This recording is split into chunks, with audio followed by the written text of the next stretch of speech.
Good evening, everyone. My name is Beatrice, and welcome to another episode of Wishlist of ASEAN. Following our partnership with the Dubai Chamber of Commerce and Industry, today I'm really pleased to welcome Omar Khan, Director of International Offices of the Dubai Chamber, the agency responsible for creating the inaugural Global Business Forums.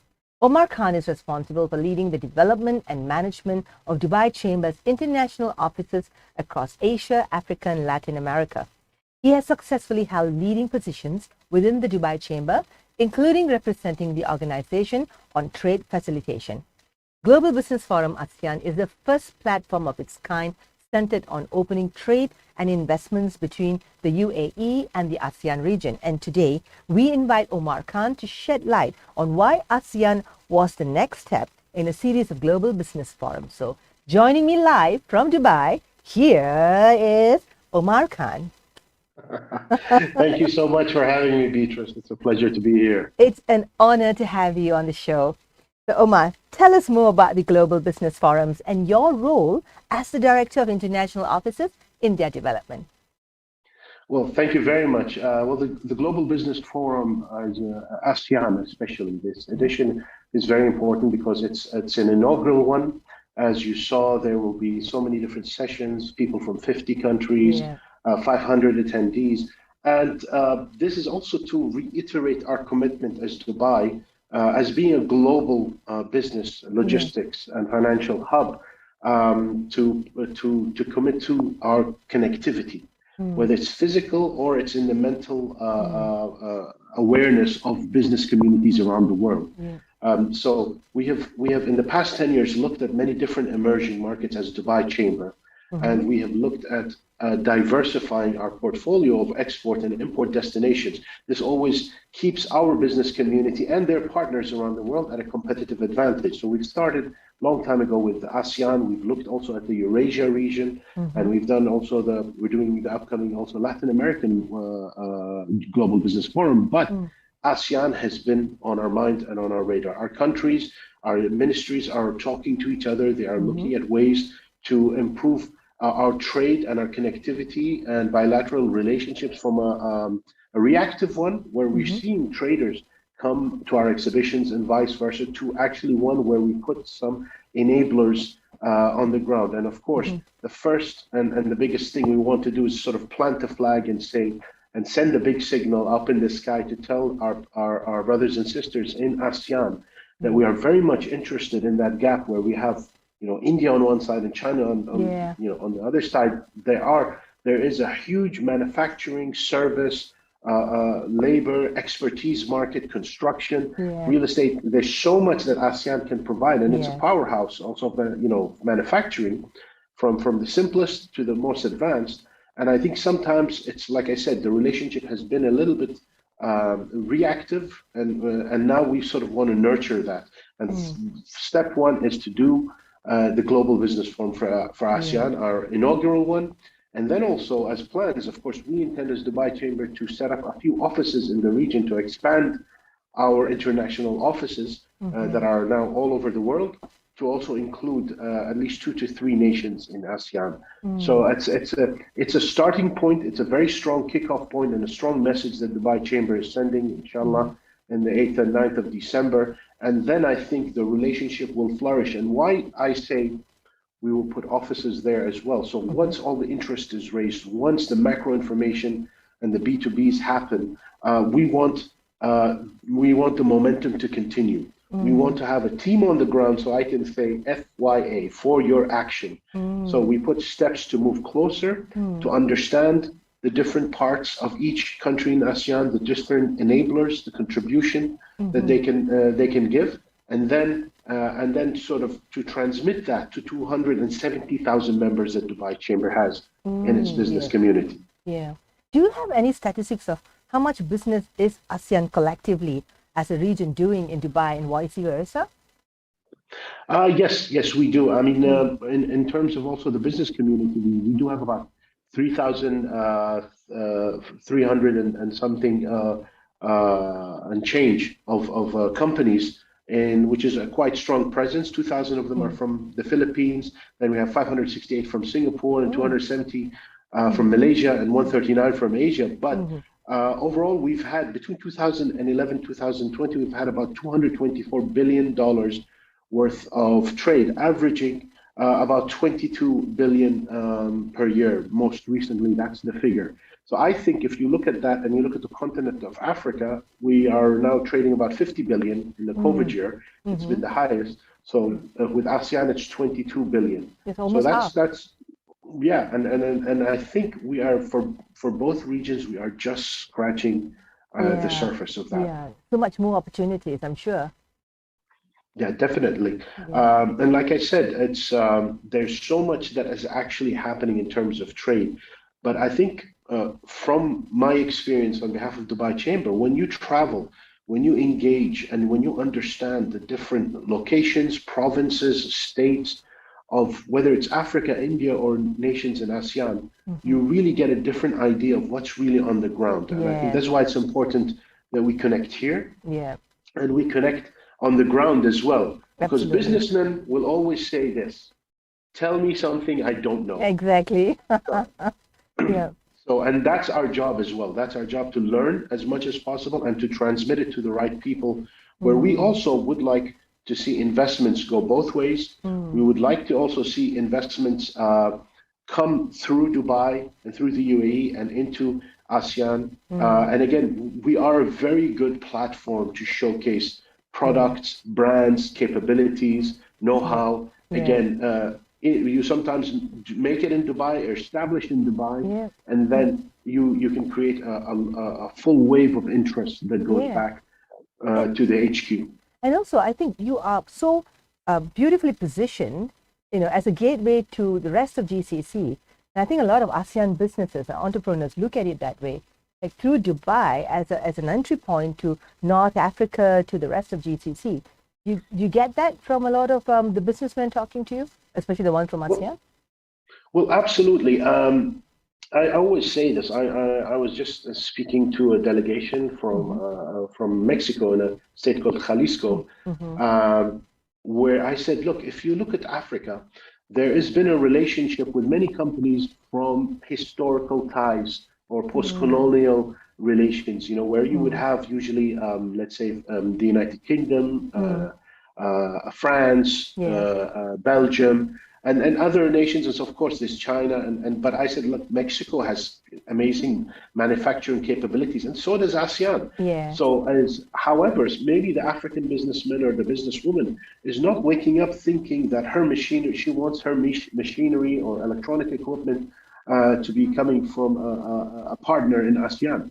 So that's the thing. I think it's important that Dubai plays its role to help facilitate being on the radar of different business communities. And I think that's something we do very well. So you are the ultimate connector. Besides being a trading ground, you're the connector, right? Yes, definitely. and as always, as a connector, you always have to add more value than cost. So Dubai is always looking at being a very effective facilitator. And when it connects, it's a meeting point for decision makers. It's a meeting point for exhibitions, buyer and seller. It's a meeting point for product and port and transport solution. And even it's a meeting point as well for idea, entrepreneur, and new digital ideas and innovations that are coming, and maybe venture capitalists as well. So, and our size, Dubai looks very big, but if you look at the absolute decision-making part of Dubai, where it's businesses, managers, and top management, it's a very, very mobile and agile place where you could easily connect to somebody who knows the person you need to get in touch with. And reputation spread very quickly as well, good or bad. And so it's a double-edged sword, but definitely our speed is a very strong capability in terms of being a facilitator. It sounds like a business utopia. It's a one-stop center for anything to do with trade. Congratulations to have brought it to that level, and I'm wishing you a lot more in the next few years. So talking about that, the Global Business Forum ASEAN will be the first global business forum that's focused on the ASEAN region. And it joins two existing GBFs already organized by the Dubai Chamber, your GBF LATAM and GBF Africa. So you've already mentioned why ASEAN is an important region, but can you share with us what were the factors behind why ASEAN specifically was chosen as the next chapter in this series? I think it was more of us being ready for ASEAN, us being capable, and so we developed our vision in terms of looking at the emerging markets. As you will notice, we have offices in four in Africa, Ethiopia, Kenya, Ghana, Mozambique, covering their regions. Four in Africa and sorry, Latin America, in Mexico, Panama, Argentina, Brazil. One in Eurasia, one in India, two in China. And so you will never see us in maybe London, Paris, New York. And so we have been slowly developing our capabilities to tap into emerging markets. And so we started maybe with the regions that are quite close and we're more familiar with. But then, of course, in the past few years, we have been looking at ASEAN, and we've been trading again in many different products with our partners in ASEAN, but it has not been formalized. And we thought it's time now, with our capabilities, with our experience in doing 6 global business forums in Africa. We've done one abroad in Latin America. We've done a few here. And we said, now it's the time we can expand the scope. We have got the formula right. We have got the partnership right. We've done the roadshow for all the different GBFs, which includes ASEAN. And now we are ready also to sort of cater to the requirements. We knew that the capabilities were extremely strong. And I think the relationships were slowly growing organically. But now we want to accelerate it. And there has never been a better time for us as UAE, as Dubai, to diversify and to expand and to look for emerging markets, because this was part of the way we did business in the times of my father and grandfather, where merchants went far and wide to look for business opportunities. At some point in time, Dubai, because we excelled as being a facilitator, we became a very nice, very effective comfort zone. So now we're trying to change that and push that entrepreneurial spirit to let our businesses go into these regions and not just import and finish and re-export. No, potentially open factories, look at areas where you can do assembly, you can tap and sell into that markets with genuine partners that you will work with. So if you had a wish list for what would be a successful GBF ASEAN, what would that be for you? In terms of what we want, I think... What would you have achieved? Something that you wanted to achieve, then what would be your ultimate success out of this GBF ASEAN? Honestly, the way I'm looking at it, we have to look at the KPIs. So again, when I mentioned we have about 3,500 companies from the ASEAN region, I would like to increase that and boost that as a testament. I would like to, I think there's about, the import figures are for Dubai is 2020 about 13 billion. So again, we want to look at the low-hanging fruits, whether it's in food security. Again, this is very important. Food security, especially with COVID, finished electronic and manufactured goods, entrepreneurship and AI and smart technologies. Again, this is the digital economy is very big on our agenda. So, and again, this is why we have the interactions, why we have offices, why we have the Global Business Forum, is to break the stereotypes. So if people might think of one thing or another thing, if you say we have an office in Brazil, some people will say, oh, Rio or Carnival or football. And there's 100 million other facts regarding culture, business, manufacturing, new innovations, new unicorns. So for me, it's very important to get a good grasp of what ASEAN, what is the latest and what is the greatest in ASEAN, who are the businessmen that we can connect to, understanding the lay of the land, and family businesses are also something that we know in the UAE, in our traditions and cultures.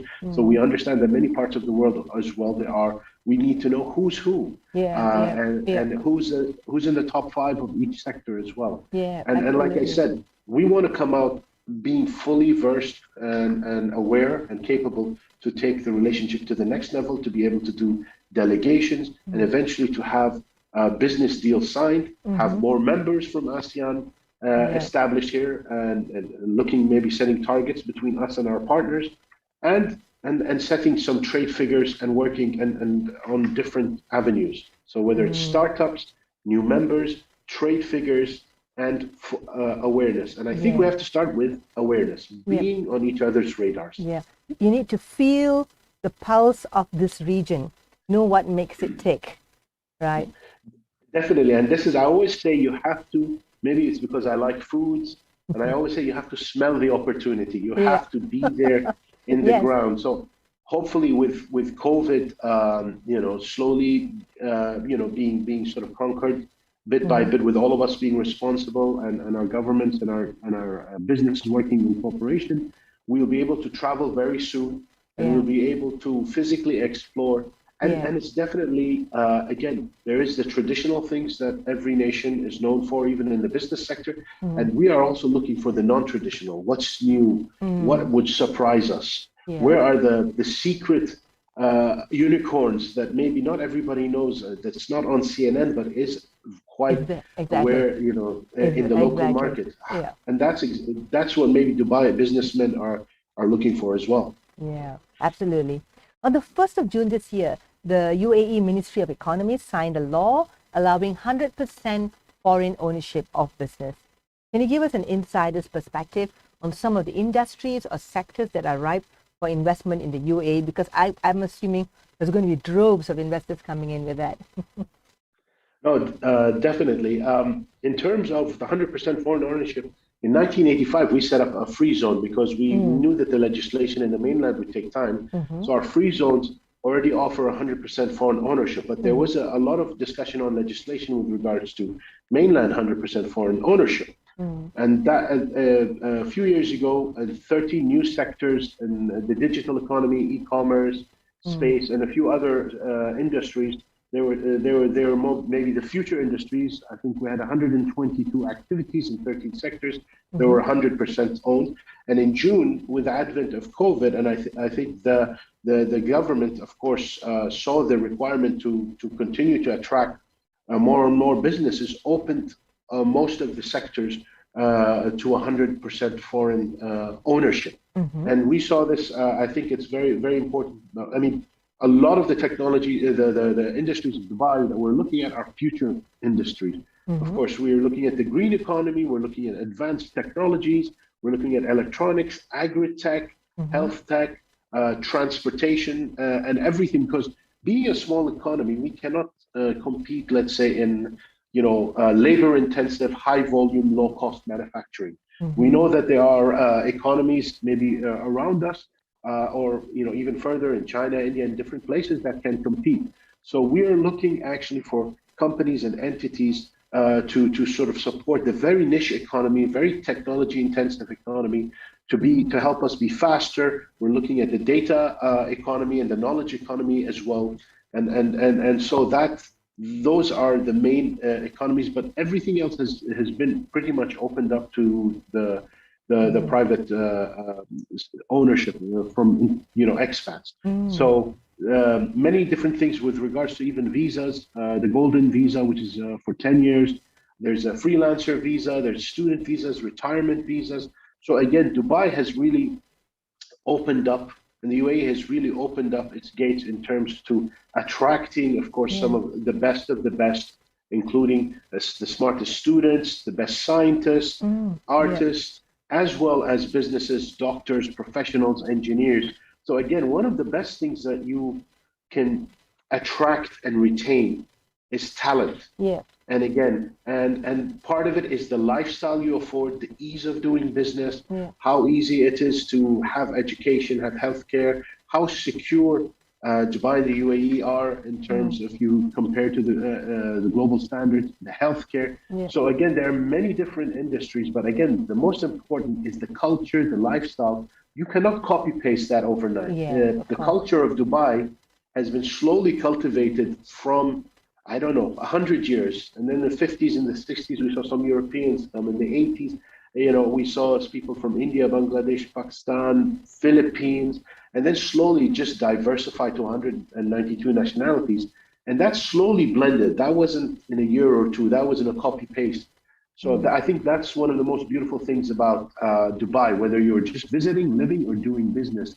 You can really feel at home operating here. Yeah, and that's amazing because there's a lot of confidence in the kind of policies that Dubai makes. And when you have 100% ownership, most countries don't do that because they feel that whatever technology or patents are, then they go back, and then you don't have that. So this is kind of intense confidence that Dubai has. The other thing is with your zero tax. So I would like to ask a little bit about that. So you have corporates pay zero tax and so zero personal tax. Could you be able to explain that? Because there's also a lot of confidence in telling them you don't have to pay a tax. And the next question would be, so how would the revenue for administration be generated? Oh, well, I'm glad you asked that. And it is something sometimes that we forget. And that's why sometimes it's hard to convince our businesses to go out. Dubai, the UAE does not have, it has a value-added tax, which was introduced just a few years ago, which is 5%. So it's one of the lowest in the world. So it's pretty good. And in terms of, there is no corporate tax, there is no income tax. So the VAT is the only thing, and it's only 5%. In terms of the revenue that the government generates, I think the government of Dubai and the leadership sees it as that every entity should run a very tight ship. They should provide value-adding services, and then they charge fees. So the fee structure is, in a way, is if you want a service, you ask for it and you pay for it. It's not a blanket tax that you get and you don't know, if you can complain about the service, if you're happy about the service, so it's very, very particular to, you want a service, you request a service, and then you pay for it. And so that's how, of course, the government entities, they generate, and one of the many ways that they generate their incomes. And we, again, do this in a very efficient way. We have a system here in Dubai called the Government Excellence Program, where every year, every government entity has to sort of compete, has to be ranked from the top to the lowest, has mystery shoppers, has and customer survey programs monitored by the leadership's office. So again, it's not a service, even because you might have to come to us for this service, you don't have a choice, but still that never gives us the false security. Our leadership always makes sure that we are in the top tier. And if you score 85% satisfaction, that's not great. Now they're pushing to have satisfaction in the 90s and above all the time. So again, and that's because we are small, we are a service economy, we are a knowledge economy, and so we have to be fast. We have to be very proactive, and we have to please and delight our customers. I'm sorry, I'm just so gobsmacked. That sounds like the ideal way to run any country. Absolutely spot on. I think you should write a book on that. Well, there is, I mean, His Highness Sheikh Mohammed bin Rashid Al Maktoum, the Vice President, Prime Minister of the UAE and ruler of Dubai, he had a book called My Vision, where he looked at different things and he looks at metrics, and he himself follows the saying, manage by walking around your office. So he makes sure that he does walk around all of Dubai, which is his office. And then, of course, this program that I spoke about has been there for over 20 years.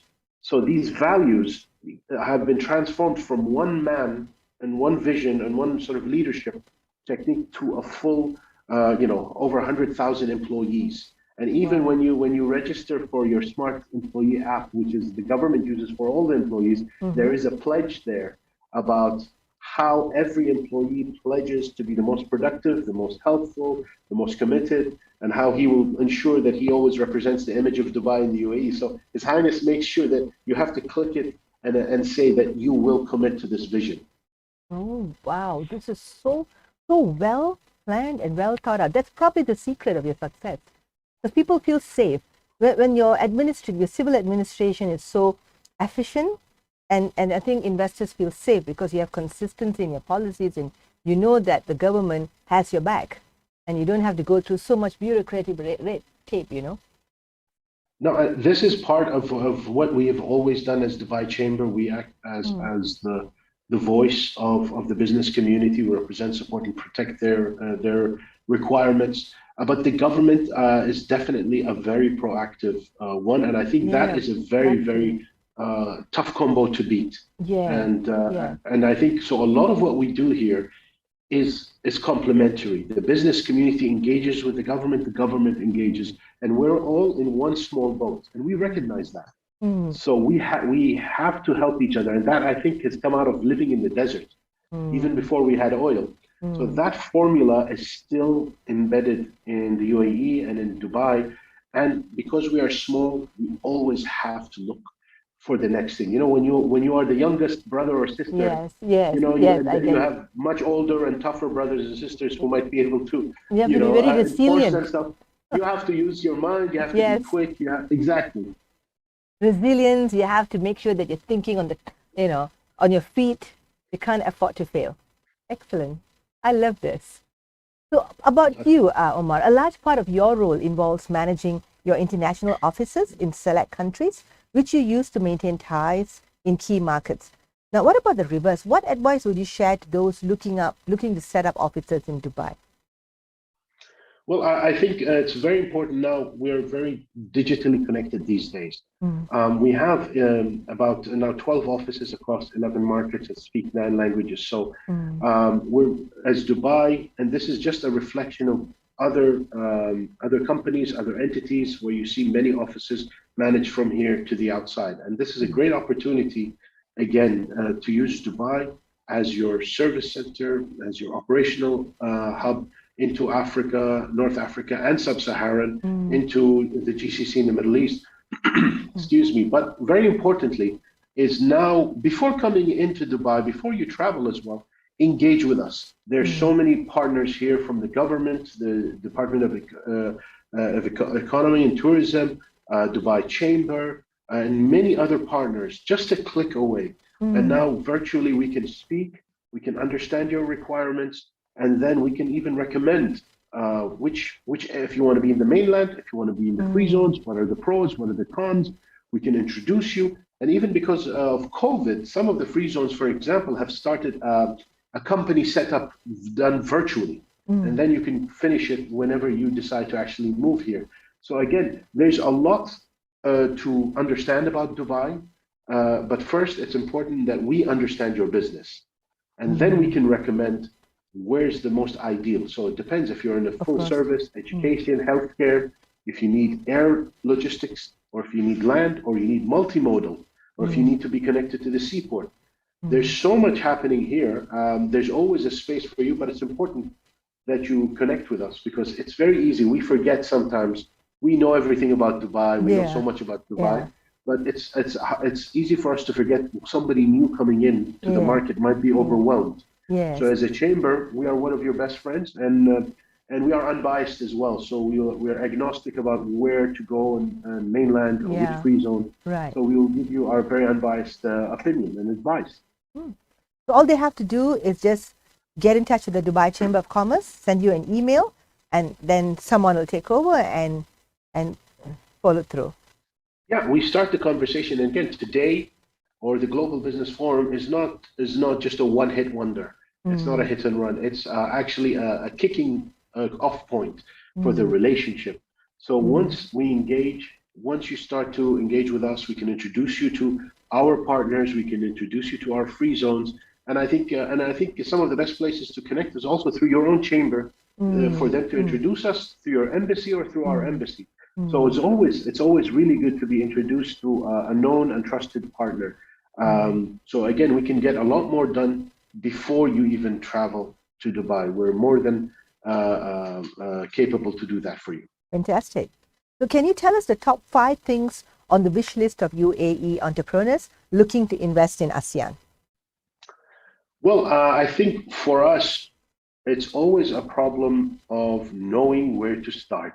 Imagine you go to a restaurant and somebody gives you a menu of so many cuisines, and you're so hungry, but you don't know where to start. And I think it's very important. Exactly. That's where I usually go. As you Me can see too. from my size. But I think we're looking to understand how the market operates and how we can set up. If we, for example, sometimes I would look, for example, at India or China.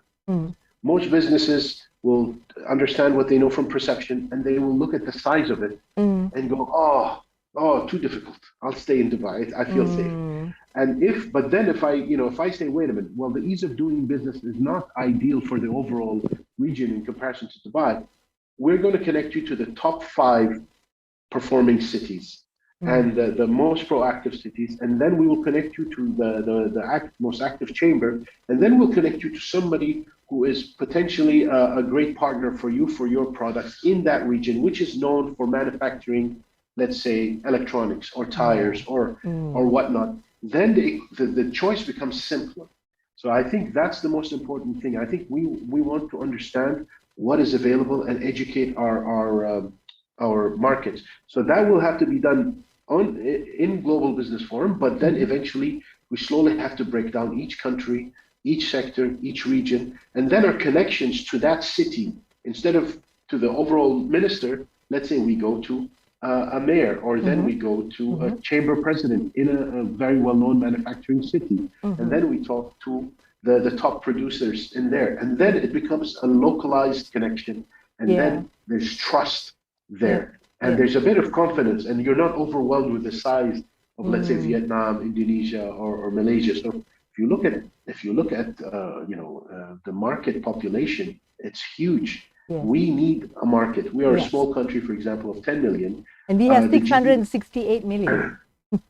so the Maybe market more. Yeah, is a magnet to us. We want to yes. connect to the market, and so we're looking to understand the setup costs, how we can project the setting up. Sometimes you have to draw a picture for an Yep, investor. Sometimes we have to explain the system in Dubai is this way. The system in Malaysia, for example, is that way. yep. However, so you don't have tax in one place, you have tax. However, the cost per labor is lower here, or the Mm, cost for real estate is lower, the cost for power. So yeah, right. again, you have to sometimes handhold, and that's why we're going to have offices there. Mm, And again, the markets are something we want to tap into, and mm, I don't think we've been brave enough. I think we have a few people who've gone, but we ourselves, I think, need to be less shy, and so we have to have that entrepreneurial spirit. We want to, in the same occasion as an outcome, we want to also connect on every level where our ministries talk to each other, our cities talk to each other, mm, and our businesses talk to each other. So in parallel, we do all these unlocks to suddenly, absolutely. we have enough flights, we Mm, have our ships going back and forth, we have visas on arrival, yeah, we have free zones or non-free zone options, and then we have the awareness, and then we tell our businesses and your businesses, yep, you guys have no excuse. We've done absolutely. everything, we've opened every Mm, door, yeah, and then just monitor, like I said, the number of members, the yeah, bilateral connections, and do a few experiments. And the most important thing is the success stories. yep, Success attracts success. A lot of the absolutely. times, business success takes, you plant the seeds, and maybe you'll hear about it in a year or Yeah, 2 years. Sometimes mm, we find out by accident, but yeah, we find out. But we mm, tell our businesses, please tell us when you have a successful story. Please yes. tell us when you have a challenge. But we want to market the success stories. And we've done studies, we've done white papers now on ASEAN, which we can share and circulate. But that is very important. Absolutely. Perception to reality. That's what we want to Absolutely. change. You've got to document your successes so you get more successes. There's always this thing called the fear of missing out, Oh, or FOMO. need to, yeah, Yeah. yeah, Yeah. exactly. And sometimes that today there's so much information coming in and out and everywhere, and everybody thinks they've seen it all. Yeah. So sometimes you do have to raise the flag and create a fear of missing out moment Yep. where you show a competitor, say, hey, your friend is in the same industry, he's doing pretty well Yeah. And you're in losing Vietnam. out. Yeah. Yeah. Yeah. And then they'll be like, oh, the competitive juices start rolling. Exactly. Yeah. So you don't have any offices yet in ASEAN. So that's one of the plans to be able to have Dubai Chamber of Commerce setting up offices in ASEAN. Am I getting that right? Yes, we are Mm, definitely looking at mm, Vietnam, mm, Indonesia, mm, Malaysia, and Thailand. mm. As our hubs. And Mm. again, the location of the offices does not mean that that is the exclusive place that they will Of stay. course. For example, our office is in Panama, Mm, and they cover Central America and of the course. Caribbean. So if there is any activities, and they go where the action is. I call them Yeah. business concierge or business commandos. So Yeah. if there's an I like that. exhibition, if they are in Vietnam, there's an exhibition in Malaysia, we tell them, all right, go across. And we always, always engage and hire locally as much as possible, people who are very good, aware of the culture, the language. Yeah. And again, we want to create these relationships because sometimes I know that we have delegations with leaders and businesses and we meet and then we go away with great intentions, great momentum, great motivation, but we get distracted in the world. Yes. So then we have to put a little office, and I always say that 3 letters, Yeah. FYA, for your action. For your action. So whatever Absolutely. we agreed, I don't want to come back the next year saying, oh, did we do anything that we agreed to? And we go, no. And I don't want to say, inshallah, next year. Yeah. I want to put somebody accountable, and that's what the chamber is committing these resources at the highest end, where they have the Global Business Forum at the apex, and then all the way to the ground, where we have the offices executing and following up. Yep, absolutely. Because so many times you have great ideas, then the momentum is lost because you go back to your daily bump and grind, and you don't want to miss out on that. I think all of us in the world are suffering from ADHD because there is so much information, but I believe that there's so much unnecessary information, distracting information, and usually doesn't help a businessman or a businesswoman take a critical decision. Yeah. And I think we want to be and channels like yourself where things are more long form, where we can really open up a topic and really talk about issues. That is the key to really get different information, alternative, and to decision makers. And so they can actually say, exactly, they can have a call to action. They say, I heard you talk about 1, 2, 3. Yeah. I picked up the call or I emailed you and I'm taking action regarding my business. Yep. We must have the sustainability of pushing it through. Exactly. If I see something, let's say, with all due respect, on CNN and on other places, it's not really a story I could usually do something about.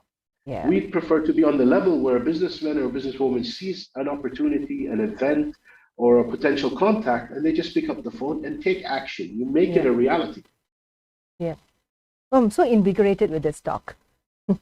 You're an absolute pleasure to talk to. And is there anything else you'd like to tell our audience?